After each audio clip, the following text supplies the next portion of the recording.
میں نا ایک سچویشن میں ابھی پھنسی ہوئی ہوں. میرے شوہر نے مجھے 2 ڈائیورس دیے یہی رمضان میں. ہر اوکے. ڈائیورس دینے کے بعد انہوں نے بولا ہے کہ تم اللہ کی نافرمان ہو.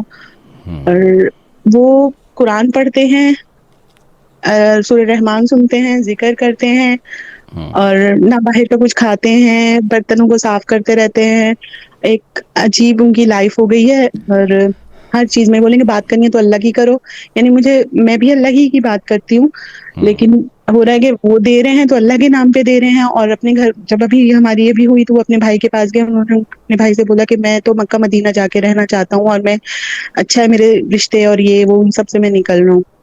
23 سال کا رشتہ ہے, میں نے اس 23 سال کے رشتے میں کبھی بھی ان پہ کوئی مطلب فائنینشلی بھی دباؤ نہیں ڈالا. میں 23 سال سے کام کر رہی ہوں. اور وہ پہلے اسماعیلی تھے, آئی تھنک آپ کو اسماعیلیوں کا پتا ہوگا نا. جی جی. تو اب کنورٹ ہوئے ہیں الحمد للہ. تو یعنی مجھے نہیں پتا تھا اسماعیلی کیا ہوتے, تو شادی ہو گئی. ان کے سامنے دوسری شادی ان کے بھائی سے ہوئی تھی, انہوں نے ڈائیورس دی. وہ تبلیغی ہو گئے مگر اتفاق سے غصے میں انہوں نے ڈائیورس دی. ان سے پھر میرے سسر نے میری شادی کی, یہ بھی اللہ کی طرف آ گئے ہیں. لیکن اب اس سچویشن میں ہوں میں کہ میری سمجھ نہیں آ رہا. میں روئی نہیں ہوں. آج سے 6 مہینے پہلے انہوں نے مجھے بولا کہ یہ سچویشن کریٹ ہو رہی تھی جو مجھے ریئلائز نہیں ہو رہی تھی. انہوں نے بولا میں باہر کے ملک جا رہا ہوں. میں بہت روئی. تو انہوں نے بولا مانگنا تو اللہ سے مانگو, مجھ سے کیا بول رہی ہوں. مطلب کوئی فیلنگس نہیں تھی ان کی. یہ اس سے پہلے مراقبے کر رہے تھے کہ ناف سے میں سارے رشتوں کو کاٹ رہا ہوں, پتہ نہیں ایسی ایسی باتیں کر رہے تھے. پھر اس کے بعد انہوں نے مجھے بولا کہ نا اپنے ابو کے پاس بھی نہیں جاتے, وہ اکیلے رہتے ہیں, ان کی امی کا انتقال ہو گیا. مطلب کسی کا کوئی احساس نہیں ہو رہا ہے, ان کو فیلنگس نہیں آ رہی ہے. مراقبے کر رہے تھے تو وہ اچانک سے آپ کی کوئی ویڈیو ہی میں نے لگائی تھی زور سے, تو انہوں نے مراقبے کا تھوڑا سنا اور یہ مراقبے سے ہٹ گیا. لیکن ہاتھوں کو پتہ نہیں کیا کیا کرتے رہتے ہیں, اور اندھیرے میں, اور کبھی روشنیوں کا. یہ کہتے مجھے اللہ نے یہ بولا, ابھی دیکھو تمہارے ساتھ یہ ہو جائے گا, تمہارے ساتھ یہ ہو جائے گا, ایسی ایسی باتیں کرنے لگ گئے. میں ڈیل کر رہی تھی ان سب چیزوں کو نا. تو کہہ رہے نیگیٹو انرجی گھر میں نمک ڈالو, ایسی ایسی باتیں تھیں. اور ہاتھوں کو نمک سے صاف کرو, ایسا بولتے تھے. تو مجھ سے کہتے ہیں تمہاری آنکھیں نا بلر ہے, تمہاری آنکھیں ایک ہلکا سا پردہ ہے, اللہ تمہیں بہت پیار سے لے کے چل رہا ہے نا. یہ سب بولتے ہیں. خیر یہ ہو رہا ہے ابھی. انہوں نے مجھے جب بولا تو اس دن میں بہت روئی. میں نے کہا میں نے اللہ سے مانگنا ہے. میں اس دن رات کو روئی اللہ کے سامنے, اور میں نے اللہ کو بولا کہ یا اللہ جو دعا جیسے مانگی وہی بتا رہی ہوں. میں نے کہا یا اللہ میں تو اکیلی ہو جاؤں گی نا, میں تو مر جاؤں گی اس بندے کے بغیر. میں تڑپ کے رو رہی تھی. میں نے کہا یا اللہ اور کوئی نہیں ہے, نہ دوست نہ کچھ نہیں ہے. تو مجھے اس وقت میرے اندر ایک بات آئی کہ جا فریہ تو نے ساری زندگی لوگوں کو مانگا نا, تو نے ایک بار بھی نہیں بولا کہ فریہ اللہ چاہیے مجھے. بس دل میں پتھر اتر گیا میرے. اس دن کے بعد سے میں روئی نہیں ہوں. کچھ نہیں ہو رہا, کوئی مجھے بول رہا ہے میں تمہیں چھوڑ کے چلا جاؤں, مجھے کوئی فرق نہیں پڑ رہا ہے. مجھے پتہ نہیں کیا ہو گیا ہے. انہوں نے بھی بولا کہ تمہیں کوئی فرق نہیں پڑ رہا نا. پھر انہوں نے بولا مجھے دوسری شادی کی اجازت دو. میں نے کہا ہاں بسم اللہ آپ کر سکتے ہو شادی. اب یہ بیچ میں بھی گھر سے جب چلے گئے تو اس کے بعد میں نے کوئی ریئیکٹ نہیں. لیکن ان کے بھائی نے بولا اس کے پاس کوئی جگہ نہیں ہے, تو میں نے کہا واپس آ جاؤ, مجھے کوئی مسئلہ نہیں. واپس آ کے بھی ابھی وہی رویہ ہے, نہ رجوع کیا ہے نہ کچھ ہے. اور ابھی بھی وہی ہے کہ میں اللہ کی طرف ہوں بس. اور میں اللہ سے مانگنے میں ڈر رہی ہوں. میں کیا مانگوں.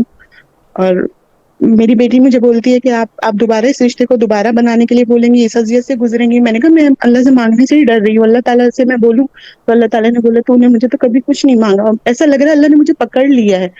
میں تھام ہی گئی ہوں کہیں سے نا, اتنی کنٹرولڈ ہو گئی ہوں. میں پتا نہیں چل رہا میرے ساتھ کیا ہو رہا ہے. میں شکر گزاری میں بھی ہوں اور اللہ کا شکر ادا کر رہی ہوں. میرے ابو میرے ساتھ رہتے ہیں, تو میرے ابو کہہ رہے ہیں کہ تو رو کیوں نہیں رہی ہے, تو تجھے کچھ ہو کیوں نہیں رہا ہے. میں نے کہا ڈیڈی جانے والے کو روک نہیں سکتے ہیں, جو جا رہا ہو تو اس کو روک نہیں سکتے. وہ تو پہلے ہی سوچ میں چلا گیا اپنی. میں نے کہا اگر جڑنا ہے تو وہ اللہ جوڑ دے گا. میں نے کہا میں نے تو اللہ پہ چھوڑ دی ہے رسی. میں کہاں غلط ہوں, مجھے سمجھ نہیں آ رہا. نام کیا آپ کا ہے؟ فریحہ پورا نام؟ فریحہ شیخ. فریحہ شیخ. فریحہ شیخ. آپ کے ہسبینڈ کا نام کیا ہے؟ سلیم لالانی. فریحہ دیکھو بات یہ ہے کہ ایک بڑا سمپل سا کیس ہے. کتنی دیر کیا آپ کے ہسبینڈ نے میڈیٹیٹ؟ مجھے اس کے بارے میں کوئی ہاؤ نہیں, کیونکہ وہ نا ہندوؤں کو سن رہے تھے, خود ان کے منہ سے نکلا ہے. اور اب تو وہ میری کیا کر رہے تھے مجھے 1 سال سے کچھ نہیں پتا نا. وہ روشنی بند کر دیتے تھے, کیا کر رہے تھے آئی ڈونٹ نو. ایکسرسائزز بھی کچھ کر رہے تھے, کچھ اس کے بارے میں مجھے کوئی معلومات نہیں ہے.